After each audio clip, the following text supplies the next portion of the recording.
We are getting ready to start the English sermon again today, and just making sure that all our broadcasting channels are live and ready to stream. So today we are using YouTube, our YouTube channel, as well as the web radio.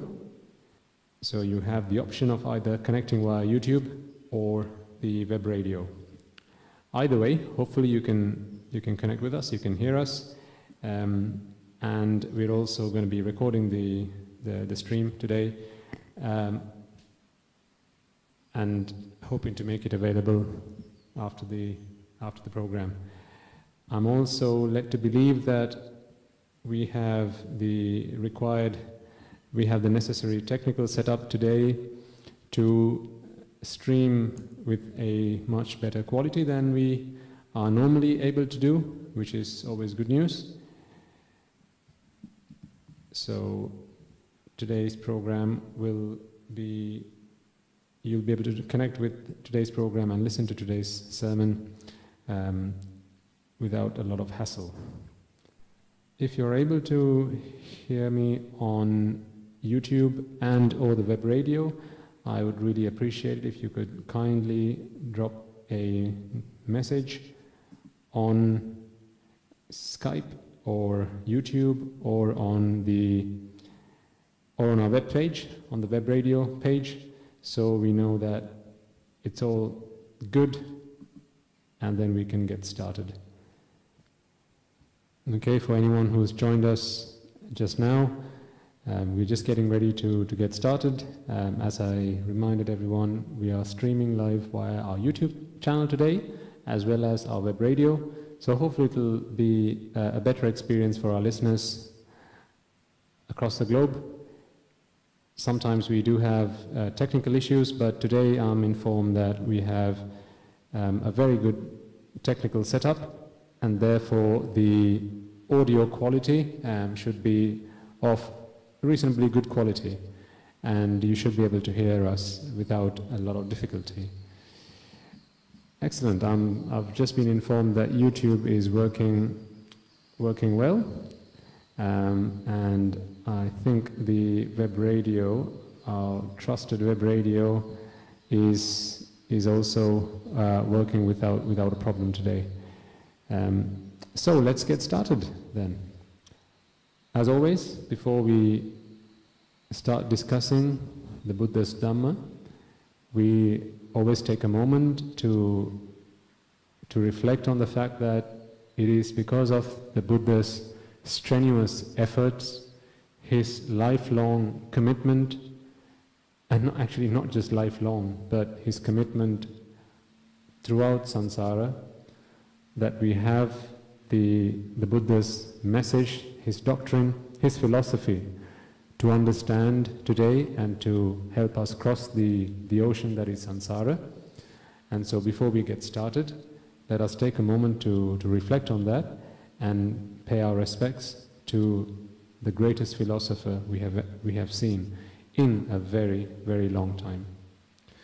Namo tassa bhagavato arahato samma sambuddhassa. Namo tassa bhagavato arahato samma sambuddhassa. Namo tassa bhagavato arahato samma sambuddhassa. And also, it's important that as Buddhists we take a moment to recognize that the reason we are lucky enough, we are fortunate enough to be on the receiving end of this Dhamma, to be able to understand this Dhamma, is because we have both acquired good merits from our previous births, and also there are plenty of others who have helped us along the way. People without whom we would not today be in a position where we are able to understand the Lord Buddha's teaching, to receive the Lord Buddha's teaching, and to have it in a format, both audio, video, textual, cast your mind back to the Mahasangha, to all those monks who many years ago dedicated their lives to protect the Buddhist scriptures that we use today to read and understand the Lord Buddha's teaching. Because quite frankly, without having access to these scriptures, the Tripitaka, we would not today be in a position to be able to get into the real depth of this teaching. We might have the superficial teaching, and that is what we have been studying, we have been following, rather than being a student of for many years. I myself am guilty of that. Not necessarily guilty, but you got to do with what you've got. But when you have the opportunity to go into that depth, to get into the crux of it, to try and make sense, to try and dissect the teaching so that it makes sense, so that you get to the core teaching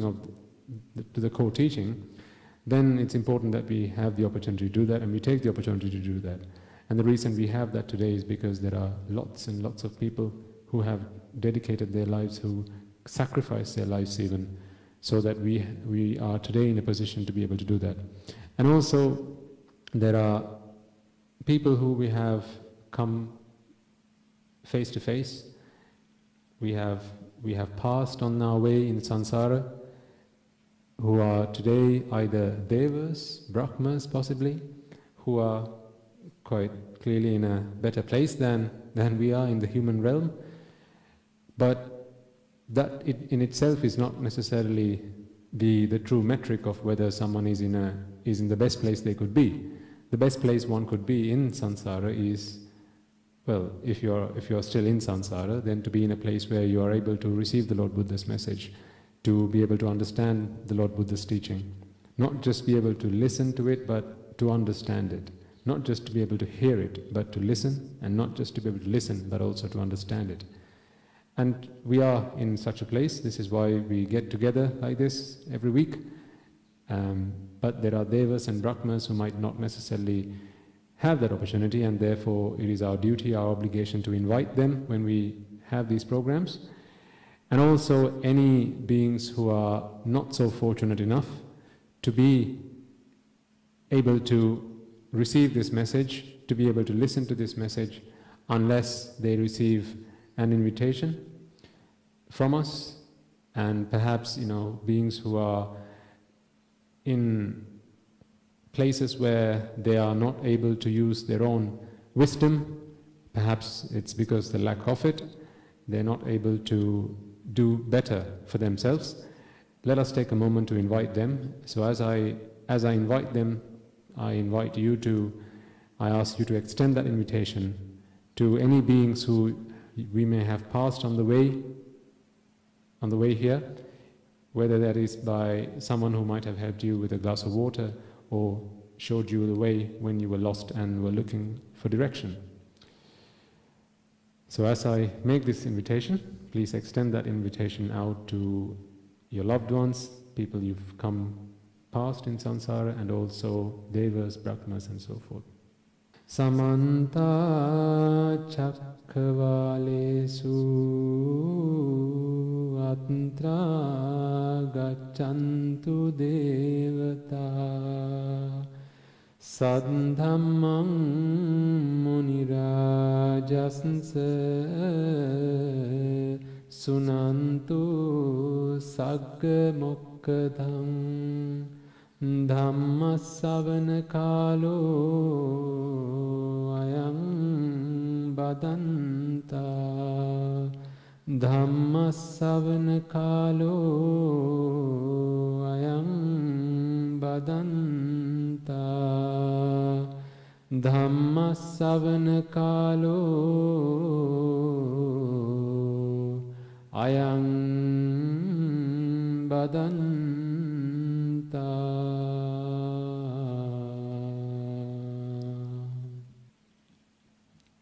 Okay, As a reminder to anyone that might have just joined us, we are streaming live today on YouTube. We're also streaming on our web radio, so you have the option of either.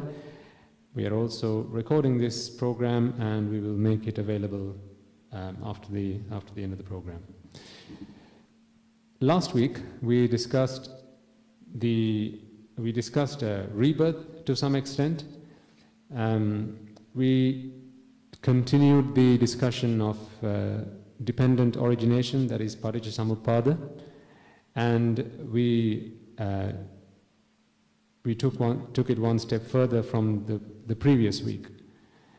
I think what I would like to do today, now I know there have been a few questions since we had those discussions, and we will revisit them at a suitable point. There was particularly one about, there was a request even to explain the deep meaning of the 5 precepts, and we'll be doing that very shortly. Not necessarily today. I think it will be in a future program, because today I wanted to revisit something that we talked about last week, and that was the concept of rebirth, because I have received a couple of questions around that.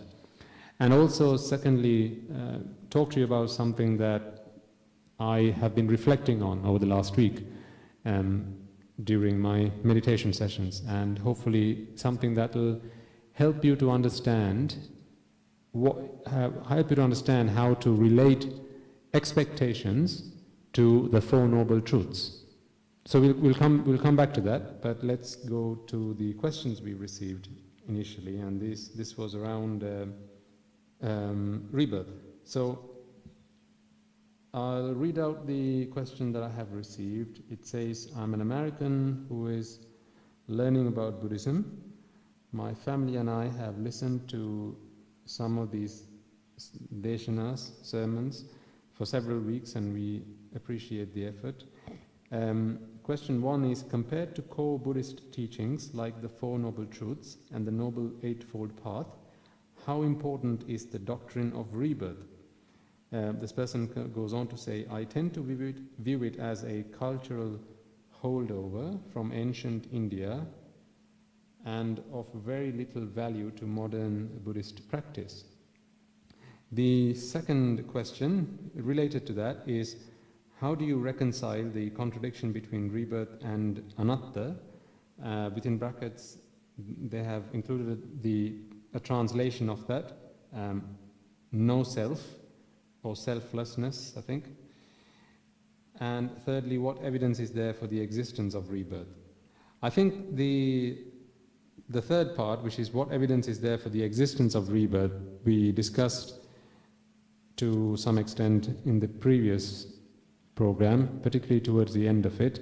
Now, I don't know whether you were able to listen to the recording, because what I did notice was, actually last week we lost power halfway through.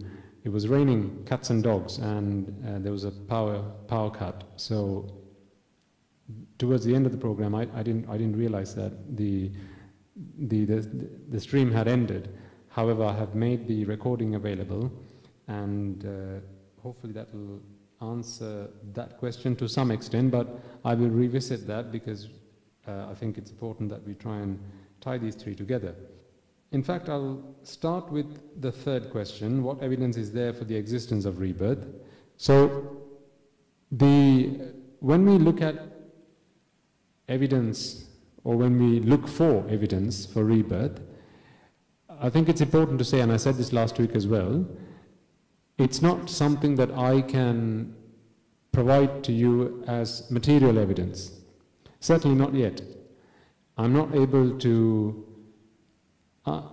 get you to sit in front of me and then kind of hypnotize you or get you to transcend into a previous birth and do some magic, or some kind of jiggery pokery, some kind of wizardry even, or even cast a spell, I don't know. to get you to be able to view your previous births and then recall what you may or may not have done, and therefore prove to you without any doubt that there is the existence of rebirth. Now, quite frankly, I am not able to do that on myself either. Again, as I say, not yet. There is a faculty or a gnana. It's called a wisdom. It's called the Pubbeniwasanussathi gnana, or the wisdom to be able to. Sorry, not wisdom. I probably say it's a skill. The skill to be able to view, to be able to recall previous births. Pubbeniwasanussathi, Pubbe being previous, Nivasa being your home, where you've been, Sati being to be able to reflect. So Pubbeniwasanussathi gnana being the skill or the talent to be able to reflect on your previous births. So one is able to develop that skill, that talent, through meditation, and usually comes after you've attained the fourth jhana. The fourth dhyana, and you've trained your mind you've trained your mind to a great deal to retain the fourth jhana, and once you attain that, you are then able to direct your mind in certain ways to be able to acquire these skills. So Pubbeniwasanussathi gnana is certainly a skill that one can obtain, but it's not one that I have obtained as yet. And so therefore I can't give you material evidence. So for example, I can't tell you exactly what my previous birth was, and then say, you know, go and speak to so-and-so or such and such person, and they'll be able to confirm this, when I might not have spoken to that person or had any connection with that person. However, when you look at evidence for rebirth on the internet, there have been plenty of case studies, there have been lots of books written on this, the likes of Edgar Cayce, who was a Western, I think she's a doctor, philosopher, who has done a lot of research on this subject. When you look at how people relate their previous births and relate previous incidents that have happened, sometimes many years ago, sometimes little young children who have not yet been able to interact with a part of the world, who are able to relate stories from a part of the world that they have not yet had any kind of relationship to, not in this birth anyway. You begin to wonder, how is it that they are able to do that? Or sometimes you have people who, again, young children who have some extraordinary skills. They're able to do extraordinary things like compose music or play an instrument. And however, they have not had any training whatsoever in this birth on doing that, on playing such an instrument. It makes you think, surely this person, this child should have had some kind of training or some kind of skill, some kind of talent that they, in a previous existence.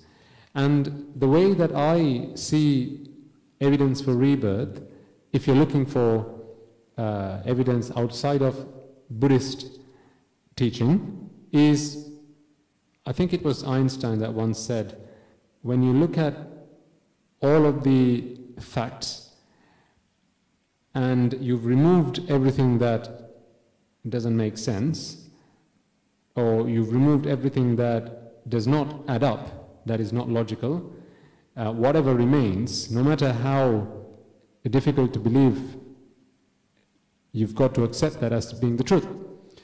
Now, when it comes to the philosophy of, or the concept of rebirth, this is something that I view in that context.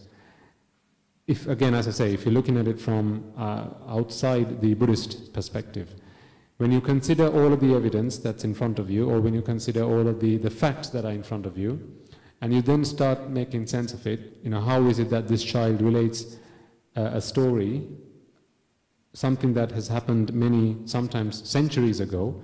There's no way that they could have had any connection to anyone that is from that era, from that time period. However, the facts that they're relating are factually accurate when you go and examine books, history and so forth.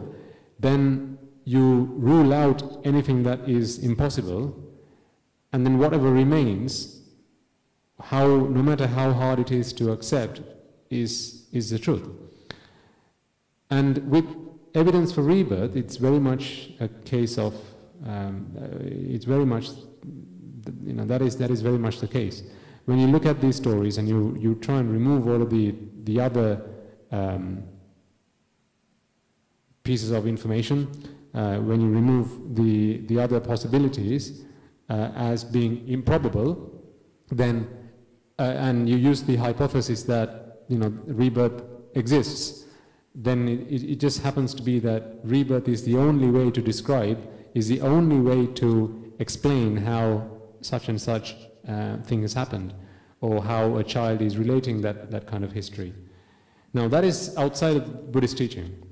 But when you reflect on Buddhist teaching, we have the process that is dependent origination, Patichcha Samuppada, and Patichcha Samuppada is all about giving rise to existence and therefore to birth. Now, at this point, I'd like to also bring in the first question, which is, compared to core Buddhist teachings like the Four Noble Truths and the Noble Eightfold Path, how important is the doctrine of rebirth? And as I said, they go on to say, I tend to view it as a cultural holdover from ancient India and of very little value to modern Buddhist practice. Patichcha Samuppada, or dependent origination, is often actually used to describe how rebirth takes place. And if you speak to 90% of Buddhist scholars, they'll immediately tell you what, if you ask the question, what do we use Patichcha Samuppada for? The response that you'll get almost immediately is, well, that's the philosophy, that's the doctrine that teaches us how rebirth takes place. And they're talking about rebirth in, life after death. And then if you study Patichcha Samuppada, you see that, clearly it's a process. So you lay out the process, you have the inputs, you have whatever happens in the middle, and then you have the outputs. The outputs being existence, bhava, and Jayathi, birth. So if that's the output, then you look at what are the inputs. So it's avidya paccaya, so avidya being the condition, or that's ignorance being a condition. And then it's bhava paccaya Jayathi. So as long as you continue to produce the seeds that are the foundations to bhava, to existence, that gives rise to birth, bhava paccaya Jayathi. And then you work your way back, upadana paccaya bhava, upadana being close association, Thanhaya paccaya upadana, Thanhaya being attachment, so attachment gives rise to close association gives rise to existence, existence gives or results in birth. So when you study that process and you accept that this is the process that the Lord Buddha gave us to understand the concept of rebirth, then quite frankly you're not left with a lot of choice than to accept that, this is what the Lord Buddha says is how rebirth takes place. I mean, remember that the Lord Buddha says, Yo dhammam passati, so mang passati, and then yo paticca samuppadam passati, so dhammam passati. So he says, if you want to view me, you've got to see the Dhamma, and then if you want to see the Dhamma, you've got to understand Patichcha Samuppada, or dependent origination. And therefore it's quite clear that dependent origination is, I would say, the core teaching in Buddhism. It's the most fundamental, it's the most fundamental piece of the Buddhist doctrine. Without Patichcha Samuppada, you have no Buddhism. Buddhism in the way that we need to understand to achieve the result that the Lord Buddha wanted us to, which is to end this rebirth cycle, put an end to suffering, and seek liberation. So, what I would say is, in response to this question, compared to core Buddhist teachings, how important is the doctrine of rebirth? Rebirth is actually fundamental to Buddhist teaching. It is a core principle in core doctrine in Buddhism, and because if you think about it, I've said this before, what do we do in life? You know, we often define life as a mechanism to seek pleasure, to seek happiness, and we seek pleasure and happiness by finding ourselves in situations where we suffer and then relieve ourselves from that situation.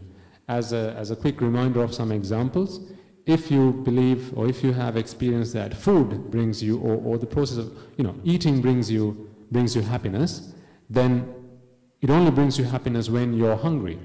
So you have to be suffering first to then relieve yourself from that suffering, and for that moment when you're relieved from that suffering, you enjoy pleasure, you enjoy happiness, satisfaction. Again, if you are thirsty, then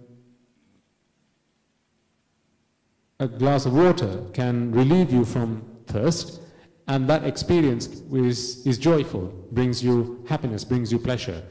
But if you're not hungry, then food does not give you as much happiness, does not give you as much pleasure. If you're not feeling hot, then a fan or an air conditioner does not give you as much pleasure. But if you're feeling really hot and sweaty, and you're feeling tired, then on a hot day, you want to switch the air conditioning on. You like some cool air brushing on your body.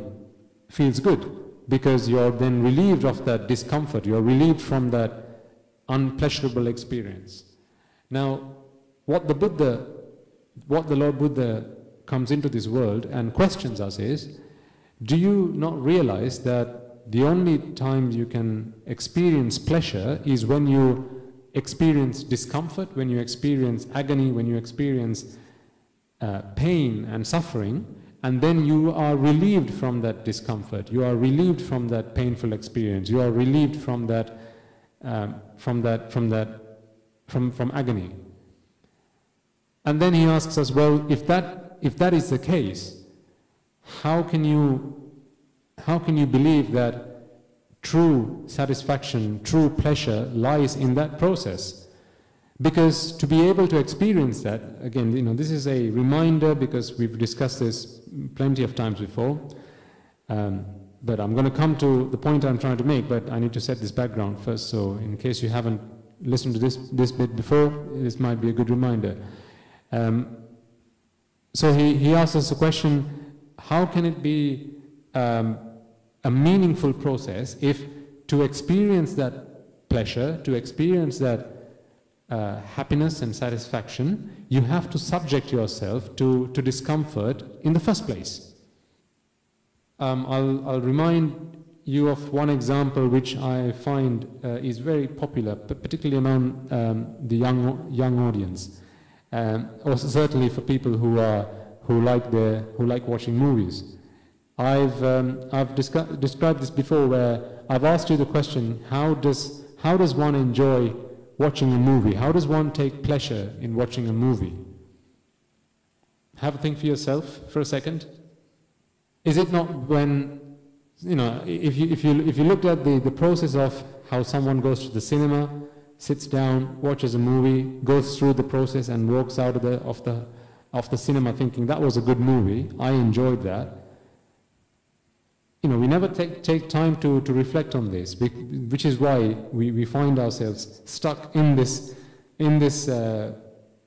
fruitless, in this futile process, suffering time and time again. So as I've said in the past, in the movie you're introduced to some characters. Some of these characters you like a lot, others you don't like. So you'll have the hero, you'll have perhaps say there's a nice family that's introduced in the story, and you're thinking that's a lovely family. I really hope that nothing bad happens to them, and they're able to live a happy life forever and ever. So that's where you're starting, and then slowly you're introduced to this villain, and the villain has characteristics you don't like.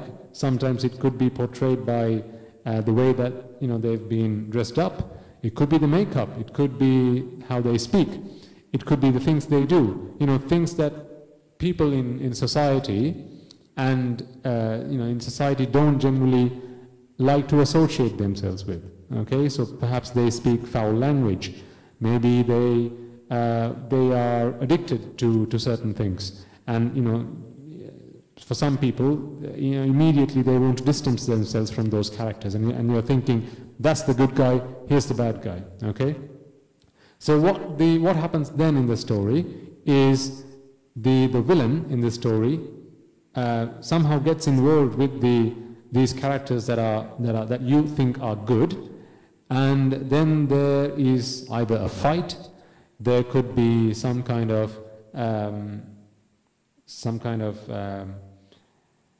there could be some kind of a brawl, there could be some kind of argument between them, or perhaps someone gets kidnapped, someone has their money stolen from them, someone is shot or maybe put in hospital. Now you've got to remind yourselves at this point that none of those characters in the movie are actually put into any kind of hurt, discomfort, or anything like that.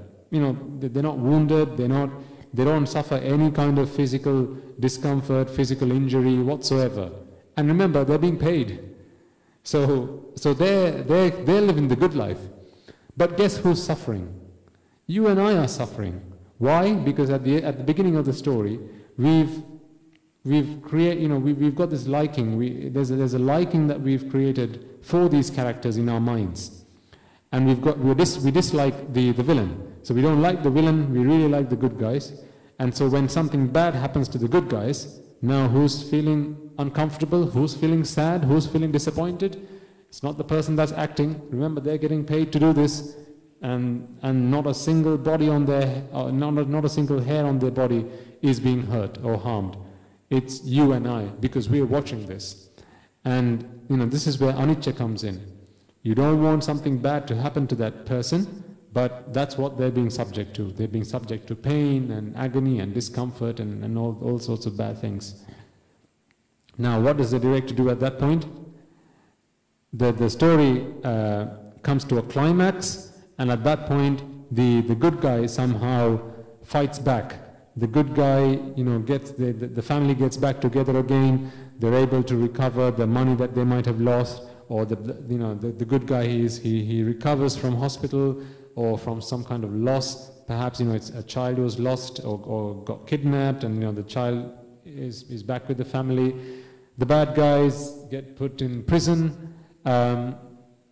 So all of these things happen. Now, do we ever take a moment to realize what's actually going on in front of our eyes? At the beginning of the story, the director wanted us to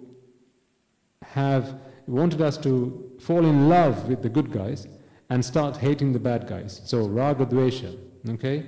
Desire and aversion already. You've now attached yourself to something and you want to distance yourself from something else. Then what happens? The director gets the bad guys to beat up the good guys. Now someone you like is getting hurt. Someone you like is getting shot. Someone you like is getting wounded, getting injured.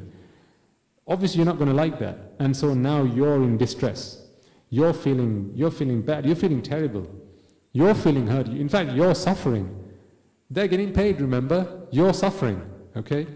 And then what do they do towards the end of the story? At the point of the climax, the good guy is relieved.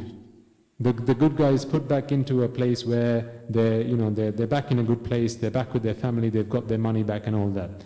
Now again, they're just acting. They're getting paid, the actors. Who do you think is really going through the emotions? You and I, watching the movie.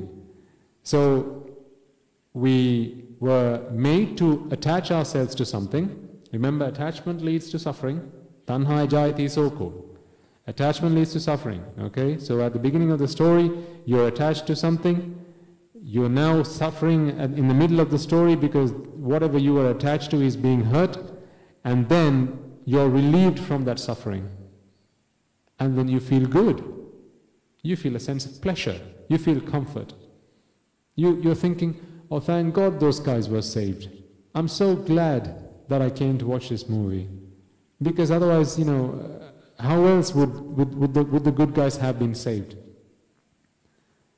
Now, if you really think about this, what you're really doing is going and giving your hard-earned money, your hard-earned dollars, your hard-earned pounds, your cash, to the person that's producing the cinema, or to the person that's producing the film, and saying, what you're really doing is saying, hey, Mr. Producer, can you take some of my hard-earned money, okay, put me into discomfort, make me feel really terrible, make me feel bad, make me feel distressed, and then relieve me from that, please?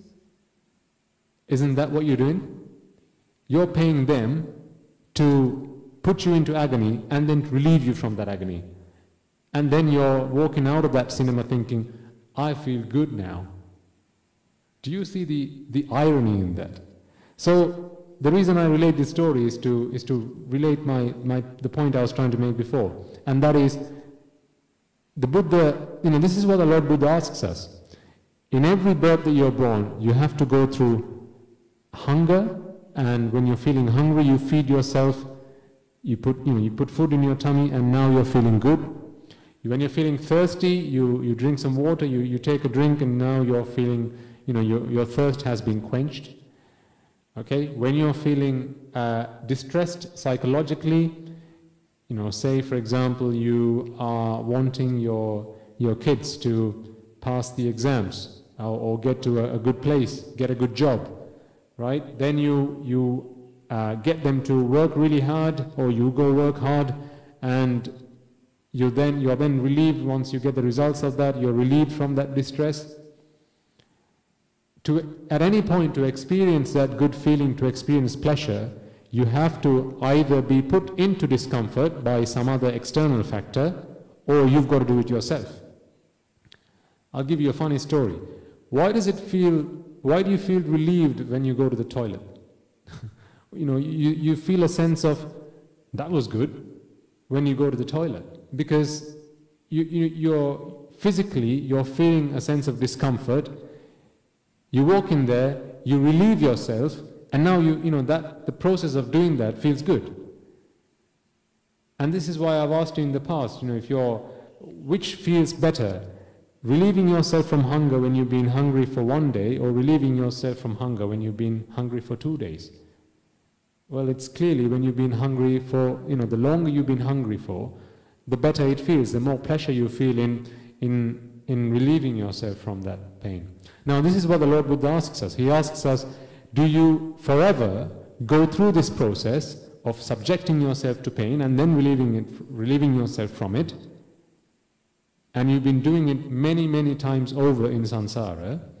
Or do you find the root cause that gets you into that pain, into that agony, into that discomfort in the first place, and then remove the root causes so that you don't get into that position in the first place? For example, if it's hunger we're talking about, relieving yourself from hunger feels good, agreed. But what if you didn't feel hungry in the first place? You're now not having to treat an ailment. You're not having to treat a condition, that is hunger. Clearly that's better than having to treat hunger and then feeling good about it, because, well, you're suffering. For that time you're hungry, you're suffering. And not just that. Food doesn't grow on trees. Well, some of it does, but you know what I mean. You've got to work for it. You've got to go find it. You've got to go, work for it. You've got to pay money, and for that you have to work hard. You've got to cook your food. You've got to, there's no such thing as a free lunch is a very popular saying. That's because you've got to work for it. So not only are you having to relieve yourself from pain, but you're having to work for it as well, which also brings you discomfort, even more pain. This is why it's called abhisankhara. So hopefully that is a good reminder for those who, if you might have not listened to that discussion in a previous sermon about how futile this process of going through samsara and trying to find pleasure and happiness is. Now, the choice we have though is, without doing that, what if we asked ourselves, well, why is it that I feel hungry in the first place? Is it not because I have a stomach? Why do I have a stomach? Is it not because I'm born a human, or an animal, a human being, an animal, whichever? What is the cause for that? Isn't there a cause for that? That's where we get into Patichcha Samuppada, dependent origination. You're born a human because you have planted the seeds to have been born a human. By seeds, I don't mean conception. I mean the Patichcha Samuppada process. Bhava paccaya Jayathi. Existence gives rise to birth. So as long as you have cultivated, as long as you've cultivated sankhara to be born a human being, you are going to be born a human being. And this is why the Lord Buddha says, the only way that you can put a stop for good to this process of having to treat your ailments is if you find the root cause and then treat the root cause. So for as long as we are in samsara, for as long as we are reborn, you have to go through the process of treating hunger, treating thirst, treating diseases, treating feeling lonely, feeling dissatisfaction, all of these things that bring you pain. Having to the feeling you get when you have to associate with people you don't like, the feeling you get when you have to dissociate or distance yourself from people that you do like. All of these things you're having to do because you're born a human being. You're born an animal, you're born a Deva or even a Brahma. So if you put a stop to that process at the root, then you're stopping birth at the root. And as long as birth has been stopped, then none of the above takes place. So, coming back to the question, compared to core Buddhist teachings, how important is the doctrine of rebirth? Well, hopefully you're able to understand that from what we've discussed, it is the process of rebirth that the Buddha comes to cure. That's the disease that he comes to cure. Because, think about it. If it was just this life that we had to put up with, and I use that word very deliberately, if it's just this life that we have to put up with, the suffering that comes with this life, i.e. having to go work, having to study hard, having to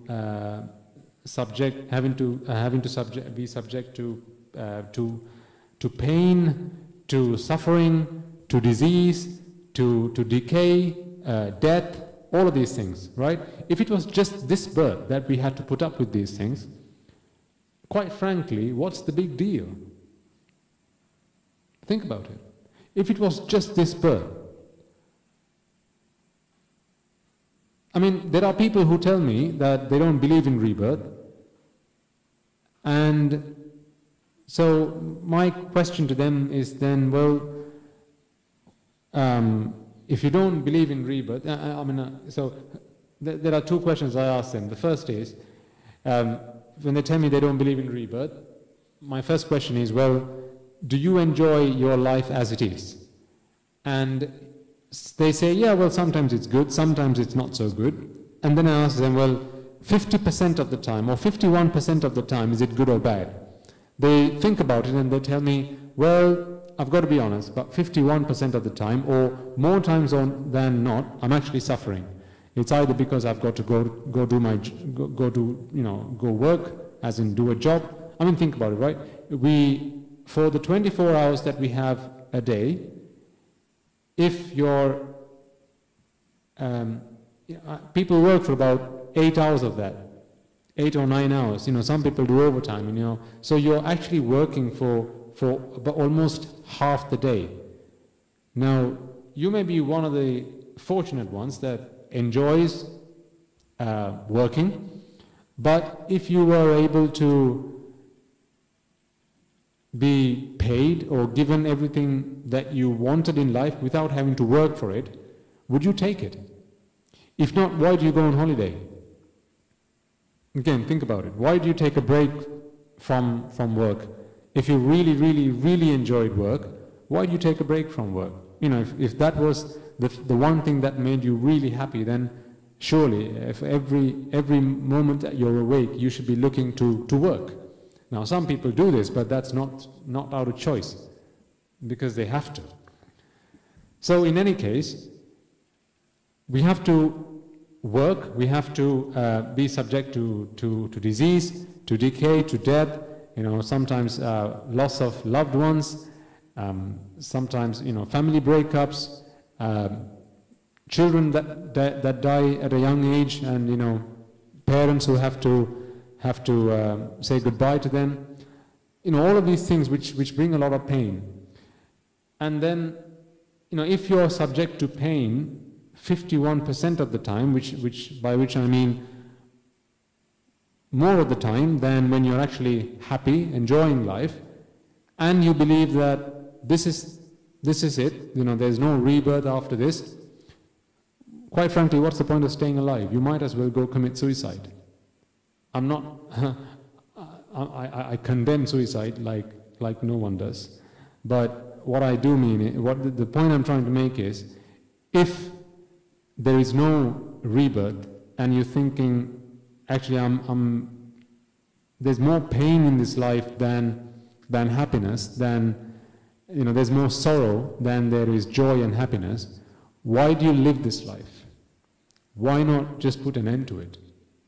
Well, the reason we don't do that is because either, you're really attached to this life, but then you've got to ask yourself the question, well, if I'm suffering more times than I'm not, why is it that I'm attached to this life?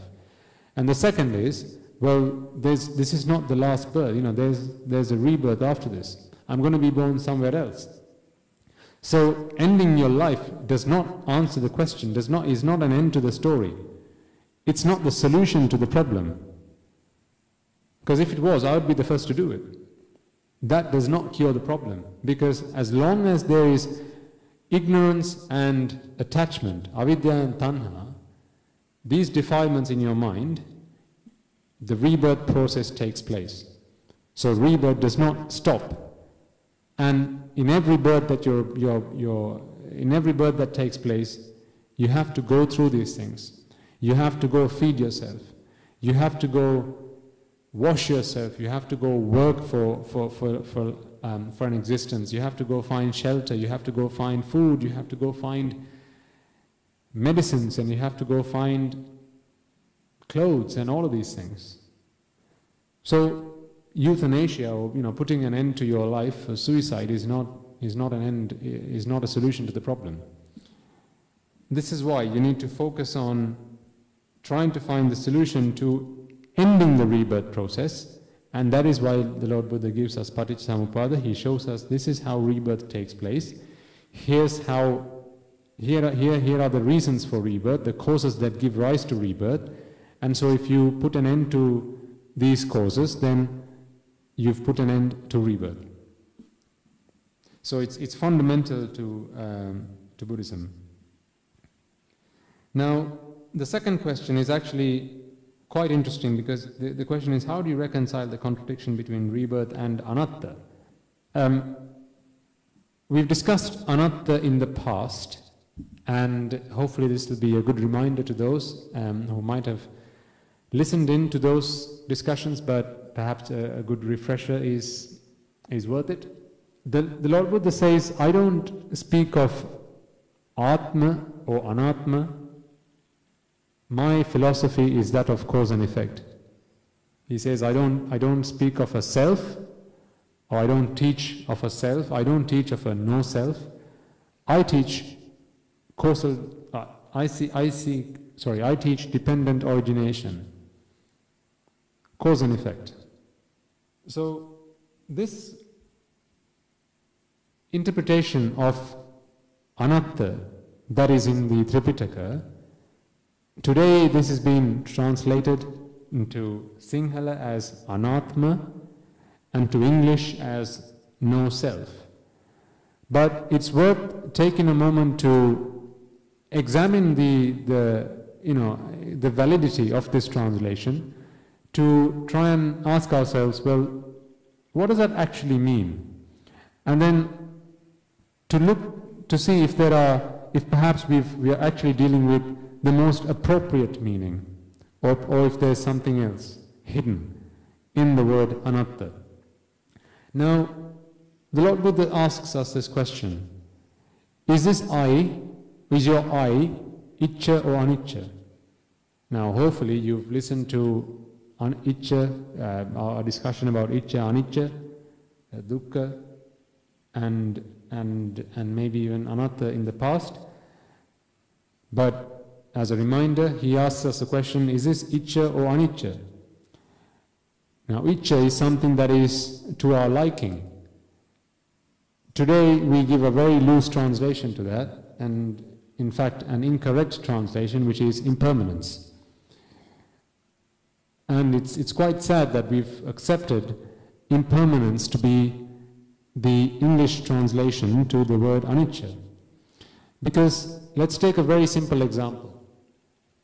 Imagine you had some kind of disease. Let's keep it simple. You've got a headache, okay? Now, if you're of the belief that if something is impermanent, then that gives rise to suffering, does that apply in the case of a headache? So you have a headache. Would it cause you suffering if the headache was permanent or if it was impermanent? Think about it. Quite clearly, if the headache were permanent, then you'd be suffering forever. But is it not because your headache is impermanent, by which I mean you could either, over time your headache goes away, or perhaps you take some medicine for it and then you treat it and then it goes away. So the fact that it's impermanent, your headache being impermanent, isn't that good? Isn't that a good thing? What about if you were in a job? You're in a job and you've been doing that job for many years and you're looking for a promotion, or you're looking to change jobs. You want to go work somewhere else for perhaps better prospects. Well, if your job was permanent, I don't mean a permanent role, what I mean by that is you're not able to change that. If your job was permanent, you wouldn't be able to leave that job and go do something else. Now, surely, if what you wanted to do was to leave your workplace and go elsewhere, then that's what's going to make you happy. So it's impermanent, quite clearly. The fact that you can leave your job and go work elsewhere is impermanence. I mean, that's an example of impermanence. Your job is not permanent. So, isn't that a good thing? The fact that you are able to do that. If your job were permanent, then no matter where you'd like to go and work, you wouldn't be able to leave that place. Or say, perhaps you were in a relationship, and the relationship was going bad. You didn't want to stay in that relationship for much longer, or you're trying to get out of that relationship. If that relationship were permanent, i.e. you couldn't break up that relationship, would that cause you suffering? Well, clearly it would. The fact that it's permanent is what's going to cause you suffering, not the fact that it's impermanent. Hopefully that's making sense. So the relationship being impermanent is a good thing, if you wanted to get out of it. Now, granted, if you enjoyed being in that relationship, then it being impermanent is not such a good thing, because you want it to be permanent. You want it to, you want that relationship to last for a long time, for you to be happy with each other. If that were the case, then great. But if that wasn't the case, some people get divorced. Now, if that relationship, that connection was permanent, that would be problematic. You'd be suffering for the rest of your life. So, these are but few examples for you to think about. Is it impermanence that gives rise to suffering? Or perhaps is it that we've given a somewhat skewed or incorrect interpretation to the word Anichcha that is in the Tripitaka? Now, I'll give you, in fact, I ask you, it's a challenge, if you can find one place in the Tripitaka, and I'm talking about the Pali Tripitaka, I'm not talking about a singular translation, if you can find one place in the Pali Tripitaka where the word Anitya is mentioned, then please let me know. I can't say I've read the entire Tripitaka, but I am confident that you're only going to find Anichcha. For example, if you look at Girimananda Sutra, the sutra which the Lord Buddha, the discourse that the Lord Buddha gave to Venerable Ananda so that he could in turn go and preach to Venerable Girimananda. It's also a quite popular one because it can be found in the Pirit book, Piruvana Potvahanse. You'll see Katamachananda Anichcha Sanya, and it talks about Anichcha in lots of places. Throughout the Tripitaka you will find references to Anichcha. The reason I'm talking about Anichcha right now is because to get to Anaththa, you need to have covered your bases. It would make little sense for someone if I just jumped straight to Anaththa, because there's a strong interlink between these terms. So is it impermanence that gives rise to suffering? And we've just listened to some examples where that is not the case. The headache, the bad relationship that you're in, not you're in, but you get the idea. If you were in a bad relationship, I don't hope that or wish that on anyone. The job that you're not liking, the job that you want to get out of, right? In all of these cases, you want it to be impermanent, and only if it was impermanent you would actually enjoy the outcome. If it were permanent, then that would not be a pleasant experience for you by any stretch of imagination. So, but what Anichcha means, and this is where the Lord Buddha talks about the interpretation that we've got to take from the Tripitaka, is let's look at the etymology of the word Anichcha. Ichcha in Pali and Ichcha in Sinhala even is one's liking. Now there are a few examples that I can give in Sinhala, and I'm afraid I'm going to have to use the Sinhala language here to try and explain this, because otherwise there is no way I can give a direct translation to the word Anichcha. Certainly not if I'm trying to explain how the word Anichcha means what I'm trying to say it means. I have to use a language, a mediatory language for that purpose. So if you'll hear the word, so the term voluntary in Sinhalese is Sewchcha. For example, a voluntary organization is a Sewchcha Sangvidhane being organization, Sewchcha being voluntary. If you did something on a voluntary basis, then someone would say Sewchchaving Karapudayak. So that's something I've done on a voluntary basis. So Swa Ichcha you see the word Ichcha comes there. Swa being self, Ichcha being your liking, your desire, because that's how something becomes voluntary. For example, if you were a voluntary nurse in a hospital, you're doing it out of your own liking. No one's forcing you to do it. Someone might have asked you to do it, but no one's forcing you to do it. No one's, you're not getting paid to do it. There's no remuneration there. You're doing it out of your own liking. You have your own desire to do it, and you're not looking for any remuneration for that. That's when it becomes voluntary. So to do a service that is voluntary, you have to have a liking, a strong liking, in fact. So swa Ichcha, swa being self, Ichcha being liking. You see the word Sewchcha means voluntary. So the word Ichcha comes there. Let's take another example. The term or the word for disappointment in Sinhala is Ichcha Bhanga, Ichcha Bhangatva. Again, Bhanga is to destroy, to be destroyed. And again, the word Ichcha comes here again. So Ichcha being liking, and for someone's liking to be destroyed is clearly disappointment. I like something, I want something, when that is not fulfilled, I'm disappointment. So you see how Ichcha is actually more to do with one's liking, one's desire, one's wish for something to be a certain way, more so than impermanence. I'm hoping that this message is sinking with you. Please let me know if that's not clear enough, and I'll try and give a few more examples. But I'm hoping it's coming together.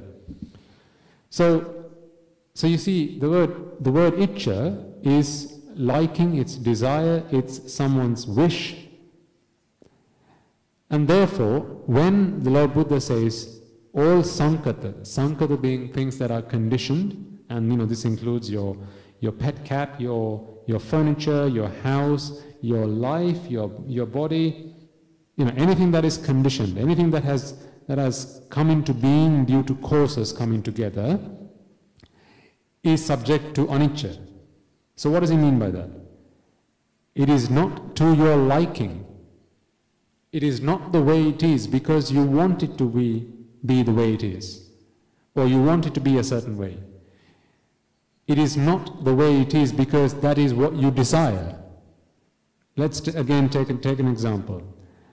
Now, it's been raining heavily. I'm in Anuradhapura at the moment. It's been raining for the last few days. Only yesterday, someone walked up to me and said, it's been raining for a few days now, and we've been waiting for rain for a long period of time in Anuradhapura, but now that it's been raining for a few days, we're hoping that it goes away. So let's see how Ichcha, or one's desire, one's liking, one's wish, what wish or desire has to do with this. Now this person, when it wasn't raining for many months, they were wishing for rain, they were hoping for rain, they were, that was their desire, because he's also a farmer. So he's wanting rain. And then it rains. Now, for all the time that he's been wanting it to rain, it didn't rain. All those months that he wanted it to rain, it didn't rain.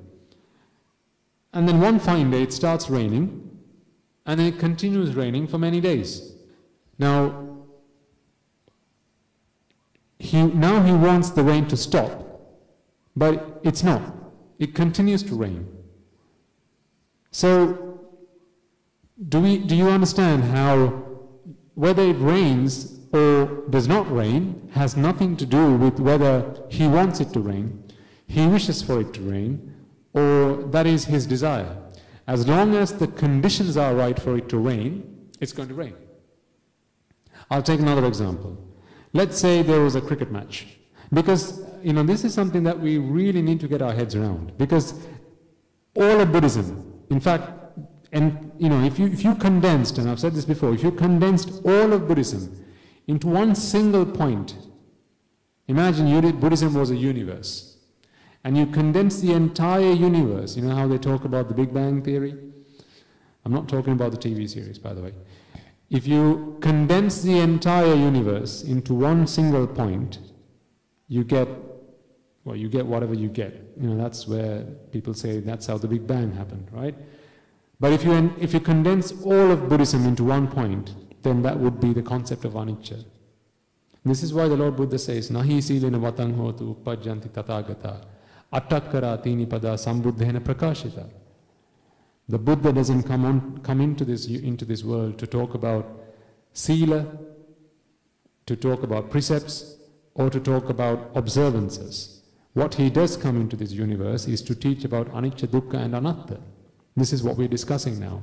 So clearly, and he also then says, to see me is to see the Dhamma, and to see the Dhamma is to see Patichcha Samuppada. So quite clearly there's a very strong interlink between Patichcha Samuppada and Anichcha Dukka and Anththa. And hopefully today we can try and make that link and try and talk about that as well. So we were trying to give meaning to the word anicca. Now, the example I was going to give is, let's say, a cricket match. We all like a bit of cricket. So, two teams.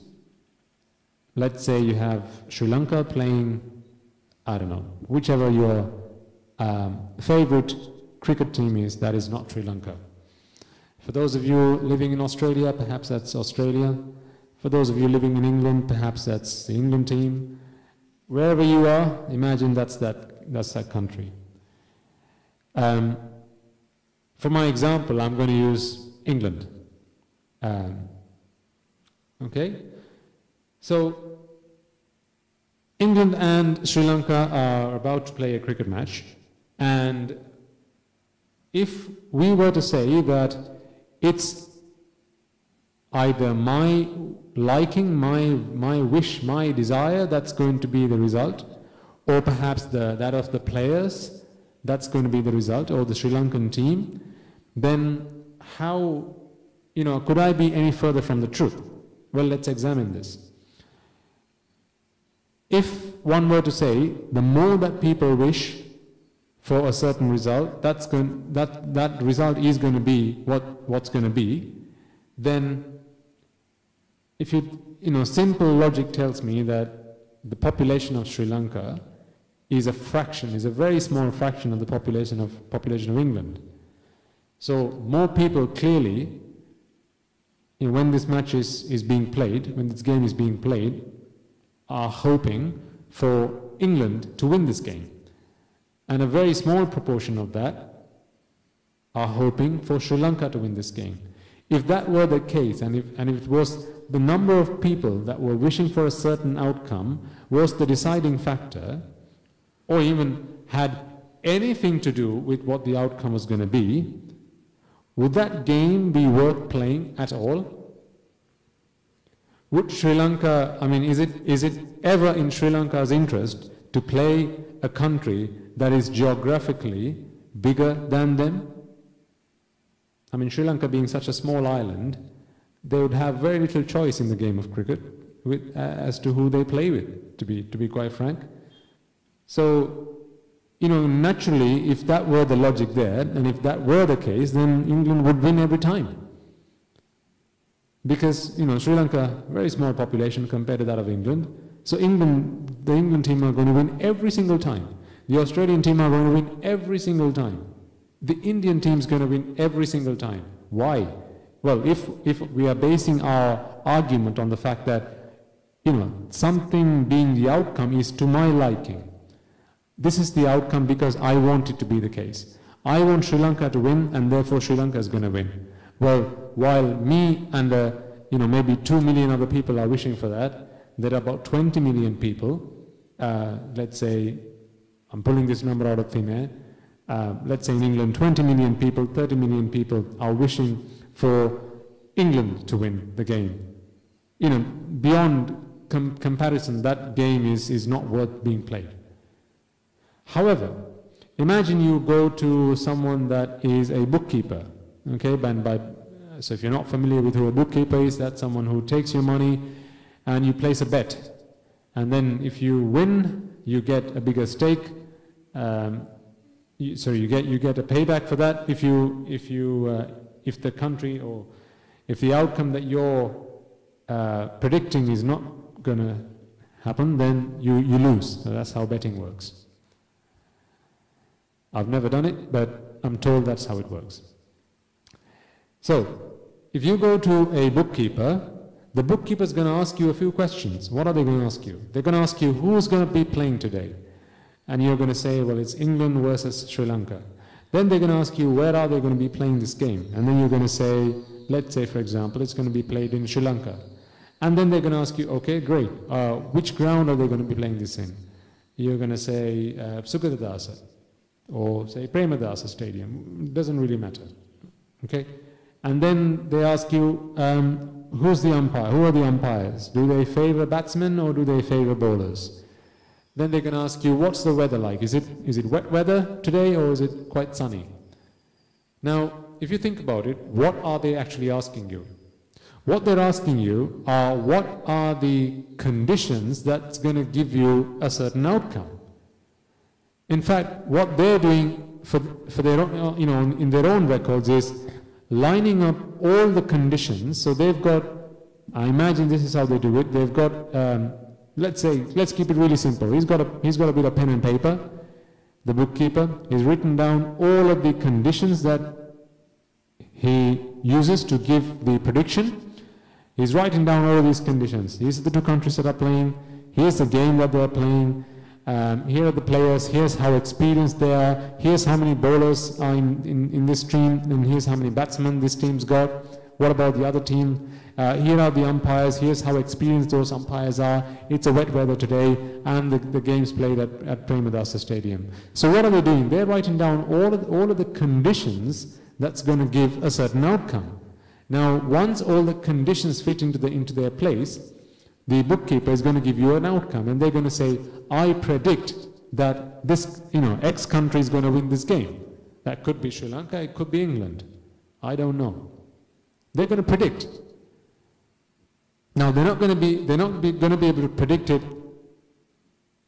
accurately 100% of the time, because they're not able to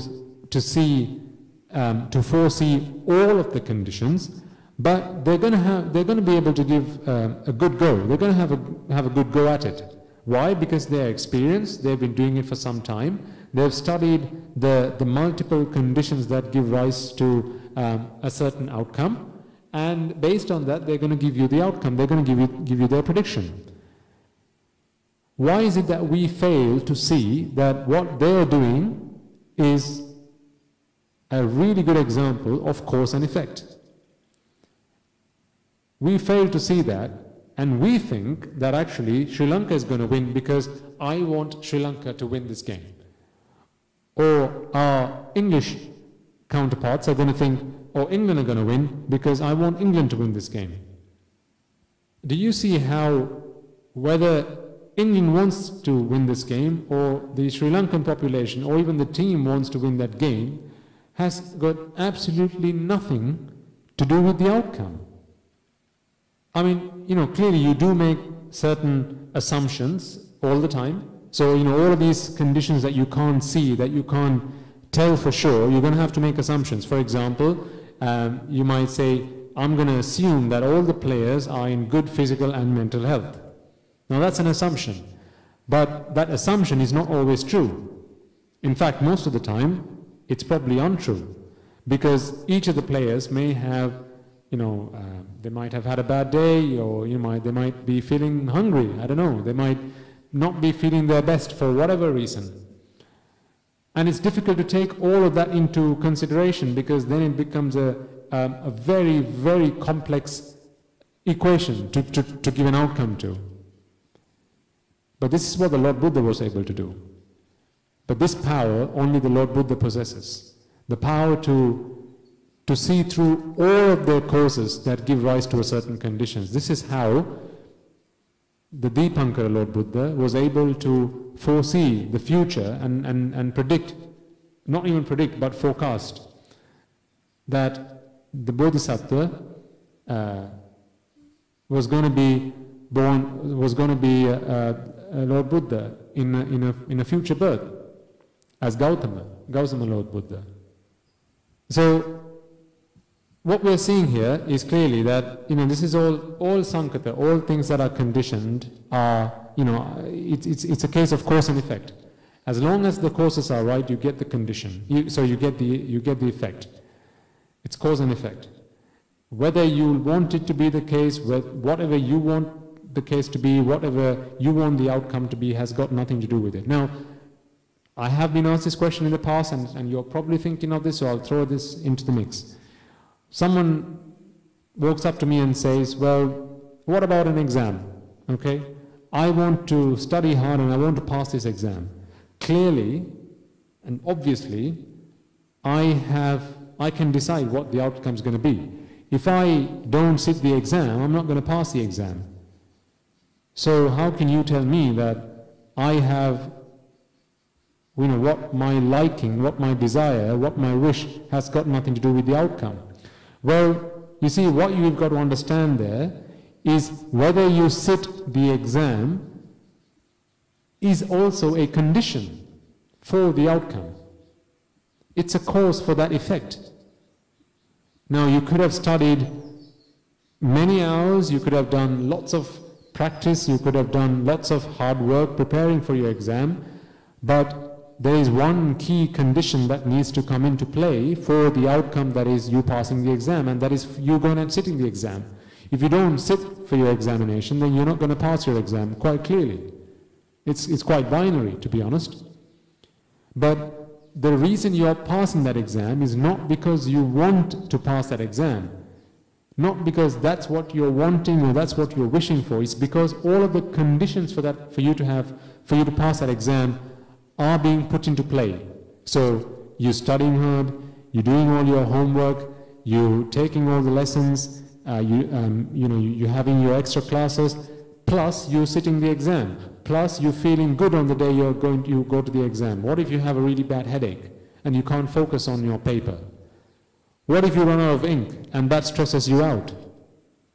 What if you run out of time? See, all of these things are causes that give you that outcome, that give you that effect. So it's cause and effect. As long as the conditions line up, you get the outcome that you get. Simple as that.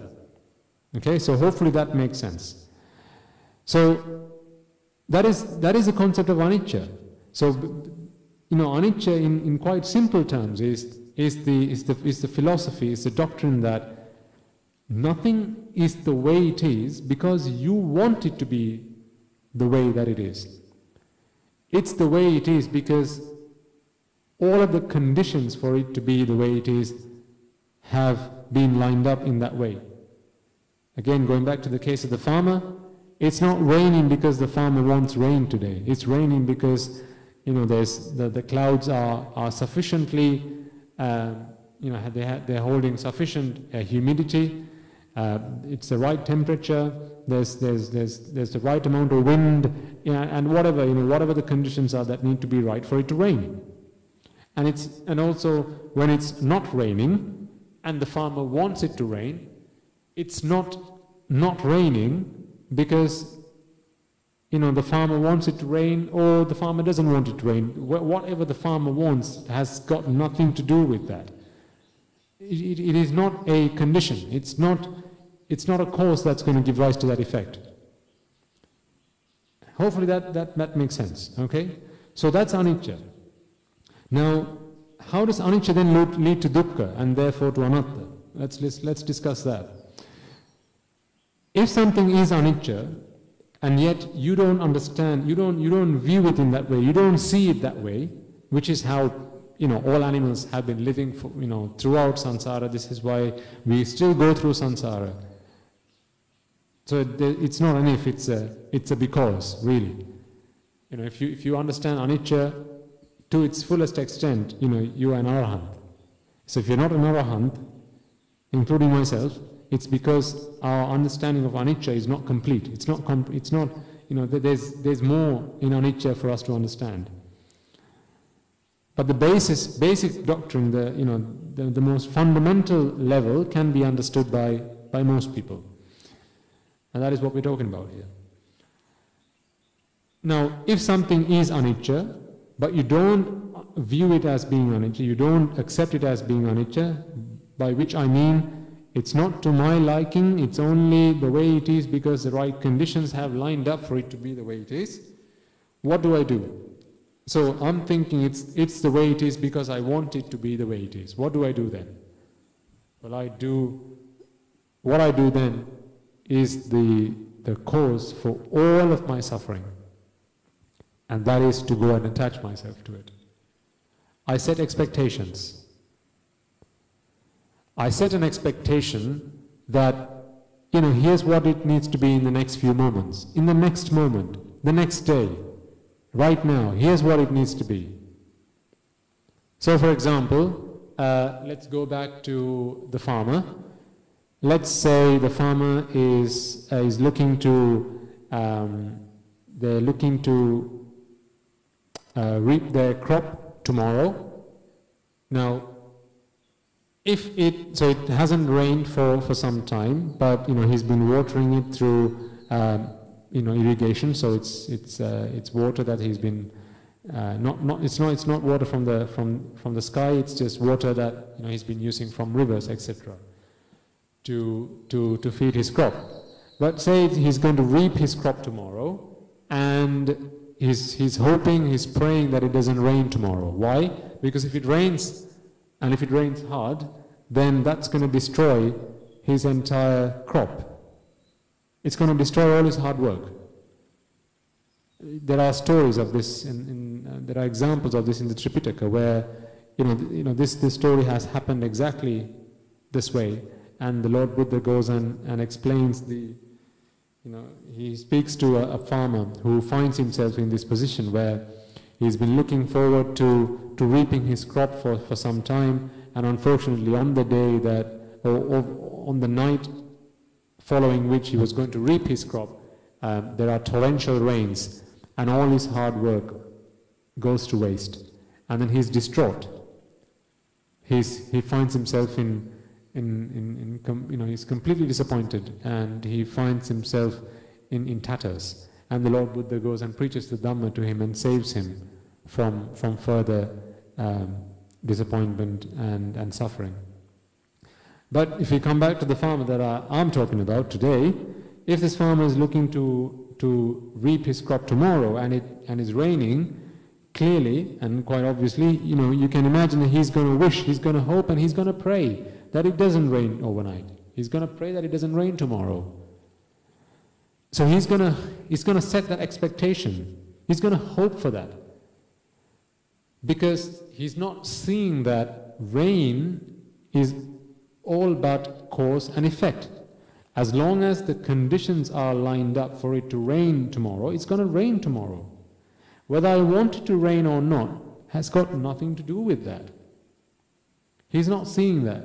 If he doesn't see that, if he doesn't see the reality there, he's going to attach himself to that outcome. He's going to attach himself to the outcome where there is no rain. It's going to be a dry day. Now, the moment he does that, if it rains the following day, what do you think is going to happen? He's going to be distraught. He's going to suffer. He's going to be completely shattered. Why? Because he didn't want it to rain, because when it rains, it's going to destroy his crop and all his hard work along with that. So isn't the problem here that he set an expectation for it not to rain, then it rained, and now he's suffering? This is why the Lord Buddha teaches us that expectation, which is a result of attachment, leads to suffering. Thanhaya, Jayathi, Sewchcha. Now, I said at the beginning, this is something I've been contemplating on, reflecting on the last week. And what I've been thinking about is, if you think about, what is the most valuable thing? What is it that beings, whether that's human beings, devas, brahmas, animals, beings, any kind of being, what is it that all beings hold most dear? What is it that beings value the most? What do you think it is? Do you think it's family? Do you think it's their vehicles? Do you think it's money? Do you think it's happiness? What do you think? Well, let's just take people. What do you think people hold most dear? Is it property? Is it money? Is it food? Think about it. Because the bigger it is, as in the more you hold it dear, the more you're going to suffer. So if I give you an example, the more you're attached to something, let's take two objects that you might own. Let's say you have an iPad, and let's say you also own a mobile phone. Okay? Now if you're more attached to your iPad, then losing your, say you walk home one day, you walk in and you find that your iPad and phone have gone missing. Which do you start looking for first? If you're attached more to your iPad, you're going to start looking for your iPad first. If you're more attached to your phone, then you're going to start looking for your phone first. So the more you're attached to something, the more the loss of that is going to make you suffer. The more decay and loss of that object, that thing, or that incident is going to make you suffer. I mean, it could be something really simple. Let's say you're looking forward to your birthday because you have been promised, someone promises you a bicycle, the other promises you, say, a toy car. I'm thinking more about the kids right now, because I know we do have quite a few of them also. If you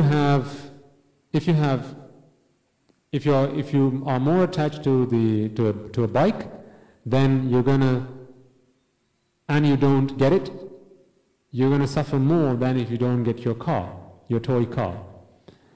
So you see, the more you're attached to something, the more you're going to suffer when that comes to a loss, or when you don't receive it, when you can't find it, when you can't locate it, when it goes to death, decay, you're going to suffer. Again, think about two people that you might like. One you like a lot more than the other. Whose loss are you going to mourn more? You're going to mourn the loss of the person you like the most, or the person you like more than the other person, right? So just a few examples to get you to think about this.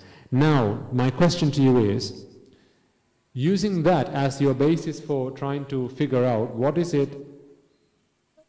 is that you are most attached to, what do you value the most, have a think about what is it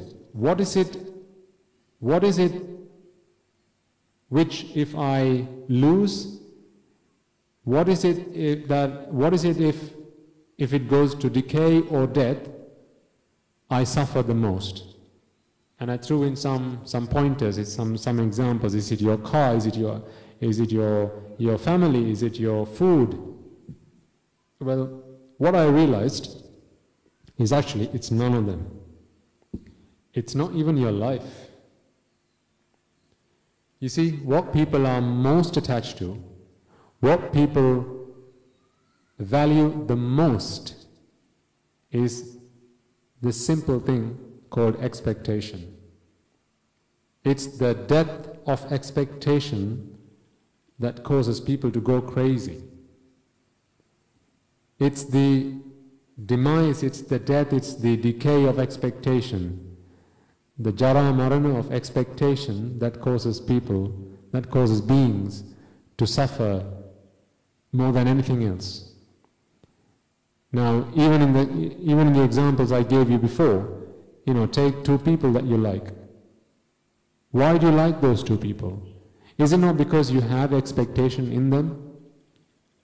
Whether it's your friends, your family, is it not because you have expectation? Let's take two people on their deathbed. One, they're both really ill, but the doctor said, we are able to recover this person. It's going to be difficult, but one of these people we are going to be able to recover. It's going to we're going to have to keep them under observation, and we're going to have to do some operations, but we're going to be able to recover them. The other person, we're not going to be able to recover. And you then, you live with that fact. So he says in 6 months' time, this person is gonna die, and that's the person that they've said we're not going to be able to recover. But the other person, they can. Okay? Now, time passes by, so now your expectation is that one of these people is going to be able to get out of bed and go back to living a normal life, whereas the other person is going to pass away. What if it happens the other way around? If it happens the way that you're expecting it to happen, obviously you're going to suffer, because you're still losing someone that you love, someone that you like. But what if it happens the other way around? What if the person that passes away is the person that you were not expecting to pass away?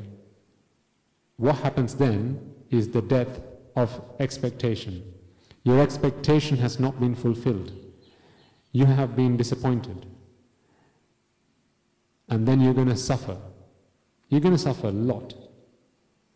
In the example where I asked you, you have someone's promised you a bicycle, someone else has promised you a toy car.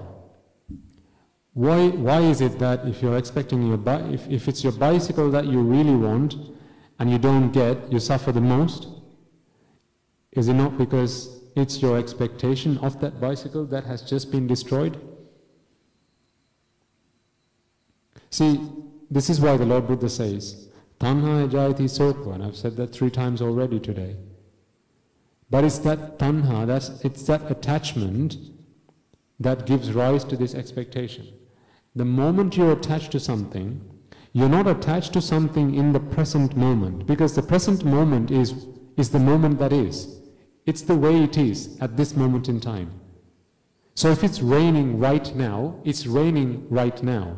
You don't set expectations on this precise, specific moment. You always set an expectation on the next moment. That moment could be a day away, it could be a month away, it could be a year away, it could be 10 years away, it could be 100 years away, it could be a second away. It could be the next millisecond. But you always set expectations on a future moment. And as soon as you set that expectation, you now want that outcome. You're looking for that outcome. You're hoping for, you're desiring that outcome. Not realizing that setting an expectation is a completely futile exercise. It's a completely useless thing to do. And not only that, that is going to be the root to your suffering. Because if everything is in fact anicca, everything that is conditioned is the way it is, because there are conditions that give the result that you're seeing today or right now. The moment those conditions change, the outcome is going to be different. So what's the point of then setting an expectation on that? Because the moment you set an expectation, you want it to be a certain way. Let's go back to the game, the cricket match. Sri Lanka playing England. There's going to be a bunch of people that are expecting Sri Lanka to win. There's going to be a bunch of people that are expecting England to win. Now they're both setting expectations. Clearly, one of them is going to be disappointed. 99% of the time. All right, let's not talk about it when a match is drawn. Well, even then, if you're wanting Sri Lanka to win, if you're wanting England to win, then the other team has to lose. You're not wanting a tie. You're wanting one team to win.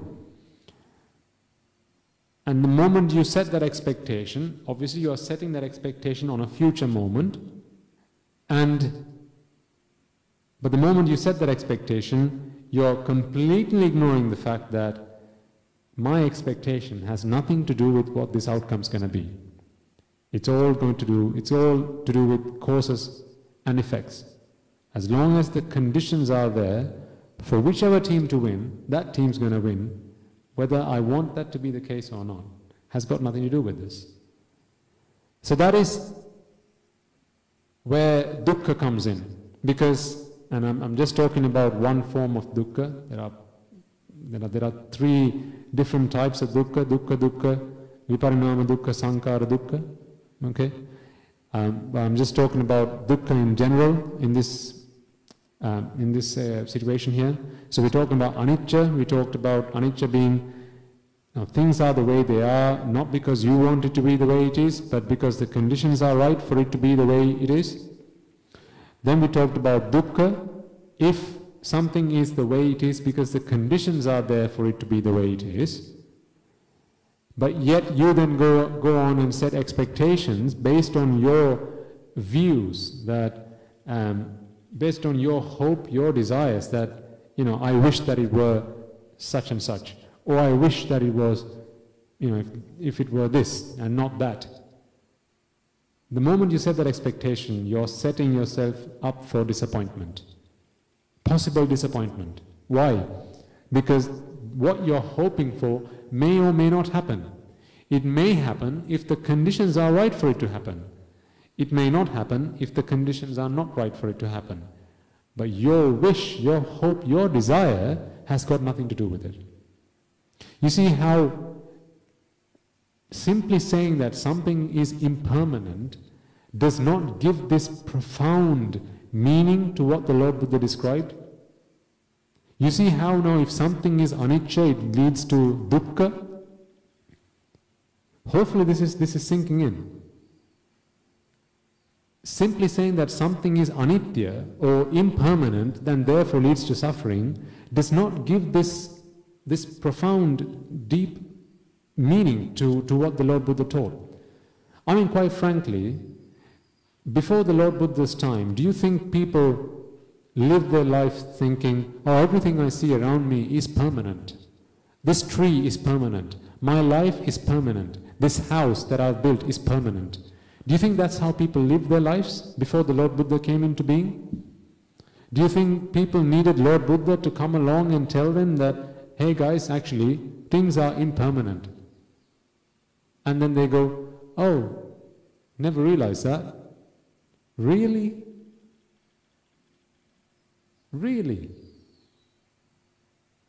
It doesn't take a Buddhist to realize that, things are impermanent. People died before the Lord Buddha's time. Many, many times. People saw death around them, people saw disease around them, people saw healing, people saw, things break. Families break. All of these things happen. People saw wars, people dying, disease, all of these things. Flowers dying, trees falling, storms, all of these things are examples of anitya or impermanence. You don't need a Buddha to explain that. I mean, quite frankly. But the meaning that we've just been talking about, how things are not the way they are because you want it to be the way they are. But without an understanding of that, if you then go set expectations because you're thinking, actually, no, it is the way it is because I want it to be the way it is. Based on that wrong view, mithya drishti, you set an expectation. And the moment you set that expectation, what are you doing? You're setting yourself up for potential disappointment. And if the outcome that you've hoped for, you wished for, does not come through, guess what happens? Disappointment, suffering, unhappiness, dukkha. This is why the Lord Buddha says, Anichcha Dukka. Now let's move on to Anaththa. For someone that understands, for someone that sees, I've not, all this time I've been thinking that things are the way they are because I want it to be the way it is. I want it to be a certain way. Well, actually today I realize that nothing's the way it is because I want it to be that way. How I want it to be has got nothing to do with the outcome. Another example just sprang to mind. Let's say you wanted to add up a few numbers and get an answer, right? You write on a piece of paper, A plus B plus C equals Z. And now you go ahead and substitute numbers to A, B and C. So you're writing 2 plus 2 plus 2 equals 6. Now someone says, well, 2 plus 2 plus 2 equals 6 because I want it to be that way. Really? Where does I want 2 plus 2 plus 2 equals 6? Where is my want, my like, my desire? What has that got to do with anything? It's not part of the equation. If you really wanted to add, this is what I want the answer to be, just add a plus 0 to the equation. It's the same thing. So 2 plus 2 plus 2 plus 0 equals 6. What's the plus 0? And that's what I want it to be. Because that's the same effect. Whatever outcome you want in that equation, that factor is the same as adding a 0 to that equation. Adding a 0 makes no difference to that equation. Just as much as your desire, your wish, your liking has got nothing to do with that equation. So in the case of Anattha, when you understand this doctrine, when you understand this theory, when you understand this philosophy, you then begin to realize what I've been doing all along is setting expectations on something that has nothing to do with what my expectation is. The outcome has simply been a case of outputs, or rather effects, dependent on causes. That's got nothing to do with what I want. To continue to keep expecting things, to continue to keep wishing for a certain outcome, is useless, meaningless. Now, in Sinhala, Attha or Artha is meaning. So if someone asks you, what's the meaning of the word Anichcha, they could say, what is the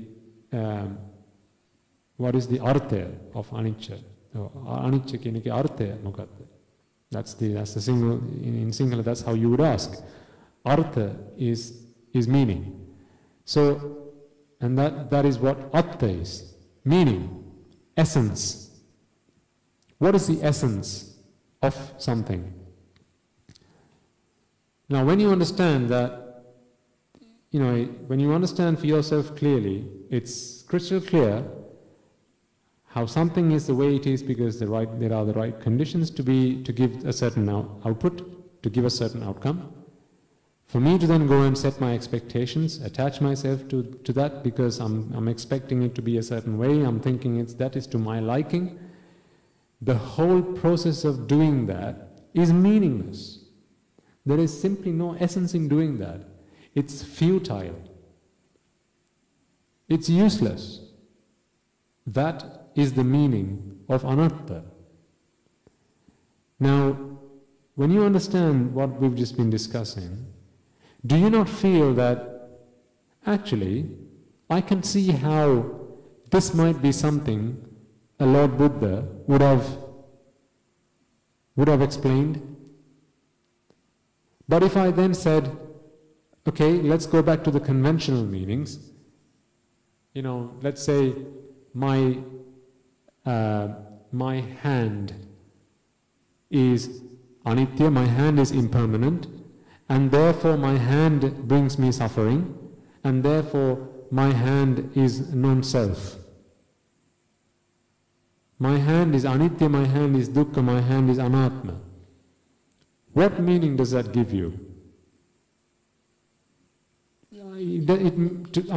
Quite frankly, I'm still struggling to find meaning in that, and I doubt I ever will. Or take any other object, your car, whether that's a toy car or a proper car. My car is impermanent. My car therefore brings me suffering, and my car is non-self. Don't you think when the Buddha described, if the Buddha had put it that way, you would have had a few people scratching their heads, wondering, what do you mean my car is no self? Whereas if what the Buddha did say is, your car is Anichcha. It's not the way it is, if you're looking at a brand new car or a car that you like, it's not the way it is because you want it to be the way it is.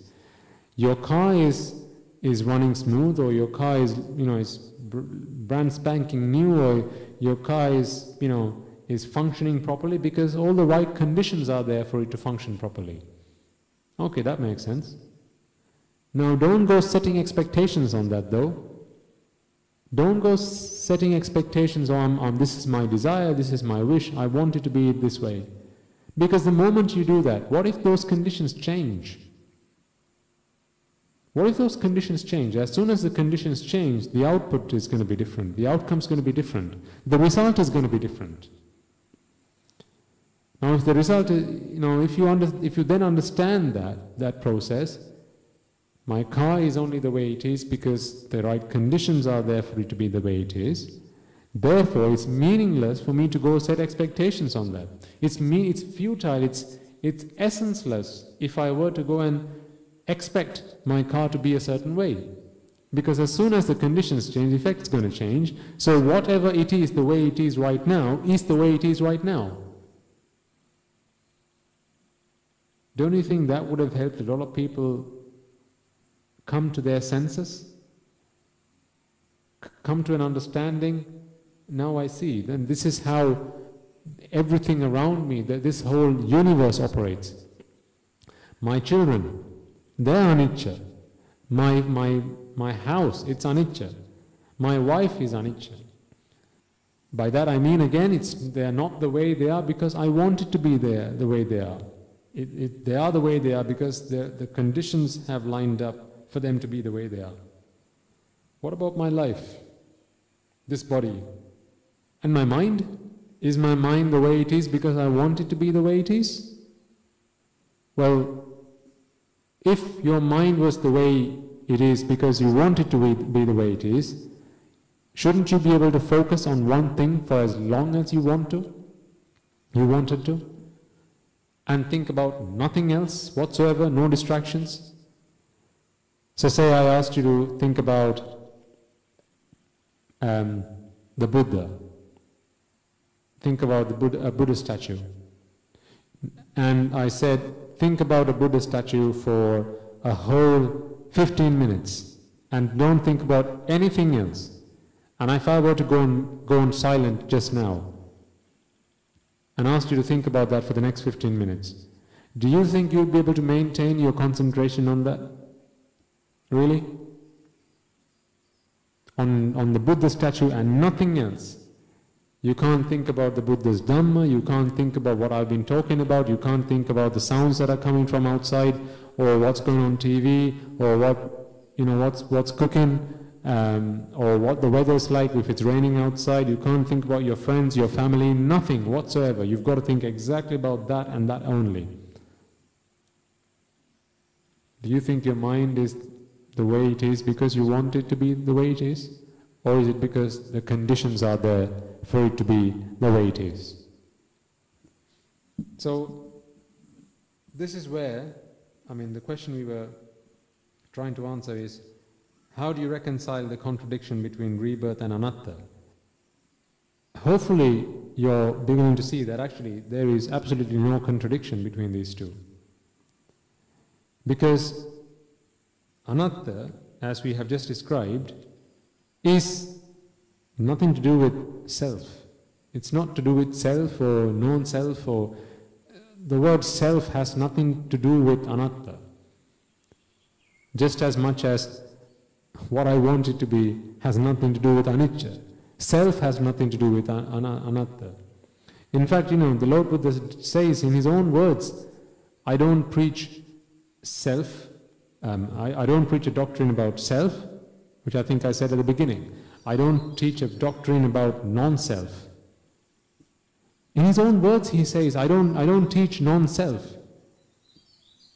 And then we go on to say that he talks about anatma, which is non-self. Well, he's already said, I don't talk about non-self. So that's the contradiction. The contradiction is using the interpretation no self for the word anatta. I want you to think about this. Don't just take it at face value. Don't just take it because I'm saying this is the case. And as I said, go and look at the Tripitaka if you have access to that.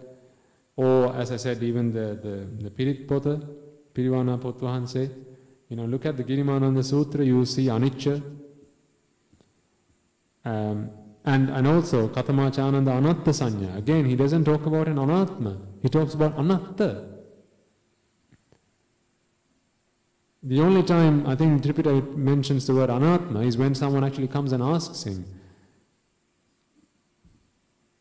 what do you think about Anatma? And then his reply is, I don't preach Anatma. I don't preach that kind of doctrine. So hopefully that's been some food for thought today. And I also want you to think about what I said before. This is about what is it that is most precious to all of us. Come to think of it, it's not our material possessions. It's not people we love. It's not the food we eat. It's not the clothes we wear. It's not the cars we drive. Actually, if we were to describe that, if we were to think that, we are most distraught, we are most disappointed when we lose the things that we love the most, then you've got to understand that actually what you're most attached to is expectation. Expectation of a certain outcome. Because as soon as you realize that expectation is not going to take place, or that expectation is not going to be fulfilled, that is when you're going to be disappointed. We talked about the farmer. The farmer set an expectation, let it be dry tomorrow because I'm going to reap my crop. The farmer is really not disappointed because it rained. The farmer is disappointed because his expectation was destroyed. Why? How do I say this? Because there are days when the farmer wished it would rain.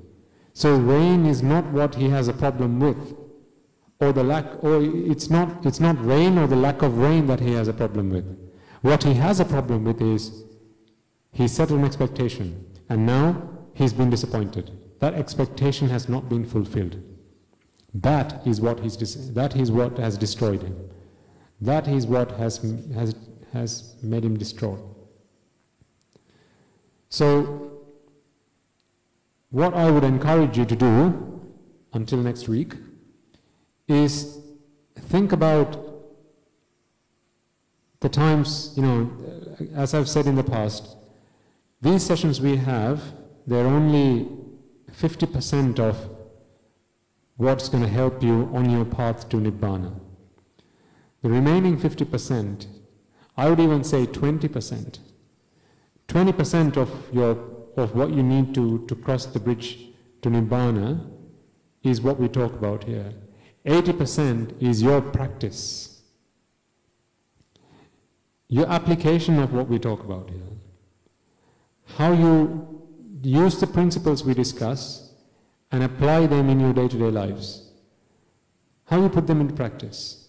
When you're feeling Raga, dwesha and moha, how do you apply the doctrines that we talk about? How do you apply the medication, Anichcha Dukka and Anththa, into your lives, into those situations, to recover yourself from those situations, to remove yourself from Raga, dwesha, moha, the defilements that take you further in samsara.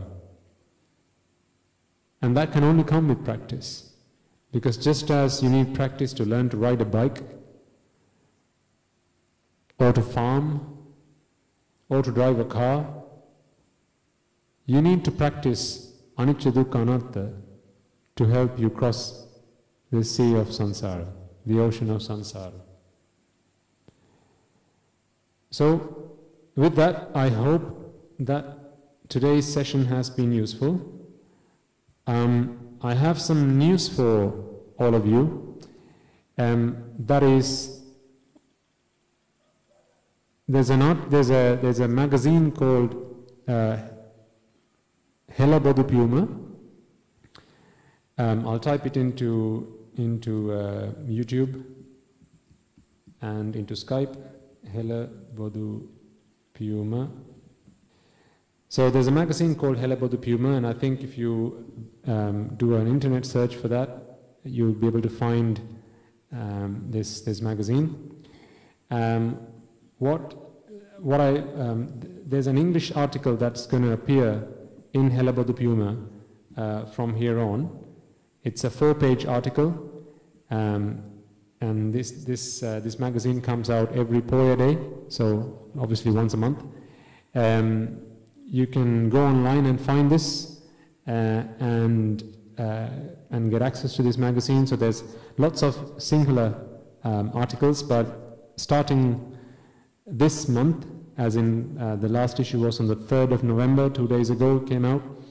There's an English article, 4 pages worth of useful information, I think. And it'll talk about Buddhist concepts, it'll talk about Buddhist philosophy, the deep and hidden meanings of the Buddha's teaching.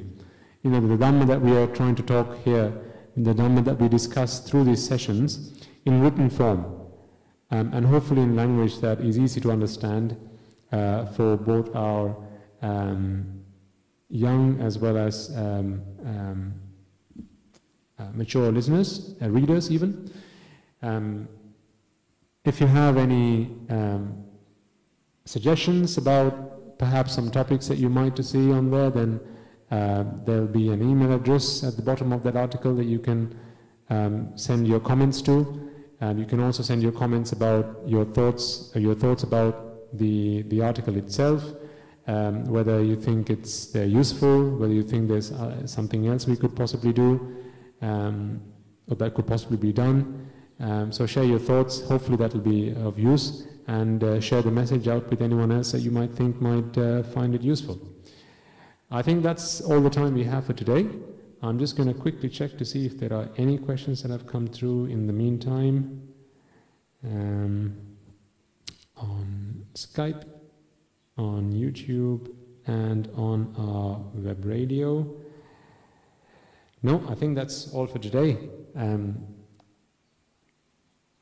Let's hope and wish that the merits that we have all acquired today in both listening and preaching this Dhamma help us all, the Devas that we invited, the Brahmas that we invited, and all our past friends, our past family, distant relations that we invited at the beginning of this program, as well as all of those people who have helped us come this far, in our understanding, to cross this ocean of samsara, to attain Nibbana.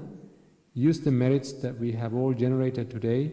May the merits help us all attain the supreme bliss of Nibbana in this birth itself, in the era of the Gautama Samma Sambuddha Shasana. May you all attain the supreme bliss of Nibbana. Teruvan Saranai.